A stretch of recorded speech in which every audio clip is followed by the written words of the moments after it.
This presentation is called Bridging the Gap by Isabel Regnar, and in this presentation I will be focusing on how you lead the different adapter categories that Rogers addressed, which are innovators, early adapters, early majority, late majority, and laggards, all from a biblical perspective, while also thinking about how Christ worked with these different types of adapters while he was here on earth.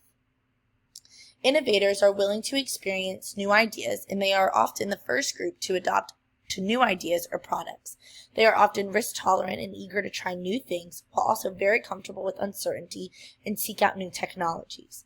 They are prepared to cope with unprofitable and unsuccessful innovations. Early adapters are enthusiastic about new ideas and are willing to take some risks, but are more selective than innovators. They are opinion leaders who influence others to adopt new technologies, so they often hold leadership roles in social systems.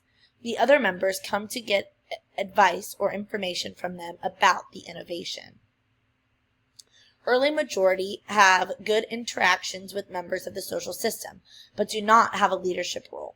They are more cautious than early adopters, where they wait for proof of technology's value before adopting it. They are influenced by positive feedback from early adopters. They adopt the innovation just before the other half adopts it, so they are not first or last to adopt it. The late majority are similar to the early majority and include 1/3 of the members of the social system who wait till most of their peers adopt innovation. They are typically skeptical about new innovations and its outcomes, only adopting once it's widely used by others, need reassurance or peer pressure, economic necessity, and to support making the change. Laggards have a traditional view and are skeptical about innovations. They are highly resistant to change, only adopting new ideas when they absolutely have to because they often lack the access to information or social pressure. They decide after looking at whether the innovation is successfully adopted by other social members in the past.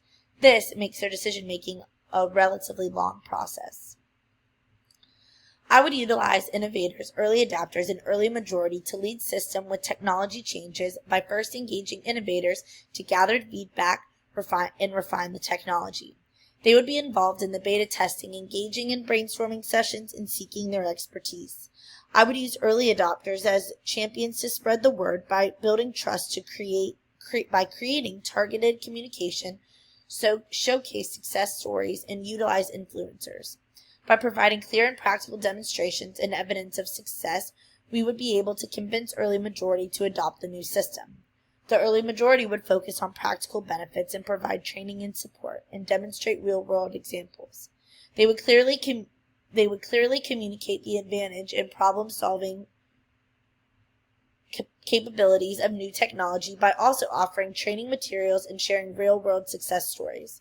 Teacher training is crucial, and educators must know how to use digital tools and integrate them into their teaching in meaningful ways. Just as when Jesus was on earth, he interacted with different groups of people like the 12 apostles, the other followers, and the masses. He first reached out to the passionate followers, then using their influence to spread the word to the early adopters, and finally, those adopters would reach out to the large population of the early majority. When working with the late majority and the laggards to lead a system with technology changes, you would have to focus on providing substantial evidence of the technology benefits, utilizing peer influence, and address specific concerns, offering training and support, and emphasizing advantages. It is important to be patient and understand the resistance to change, but it's important to still emphasize how the technology aligns with their existing workflow in improving their daily tasks. It's important to highlight tangible benefits, leverage peer influence, address concerns, provide gradual implementation, open communication channels, and be patient. You have to support teachers beyond just providing technology, but how to integrate it into the curriculum to engage the learner and involve the community. Jesus interacted with the late majority and laggards in his time on earth, representing those who were hesitant to accept his message and lack understanding. It is important to lead a system in a way that models Christ because it embodies the principles of servant leadership, compassion, integrity, humility, community building, and putting the needs of others above yourself. It is fostering a positive and productive work environment and positively impacting those who are being led. Jesus is seen as the ultimate example of a servant leader who demonstrates deep compassion for people and prioritized unity.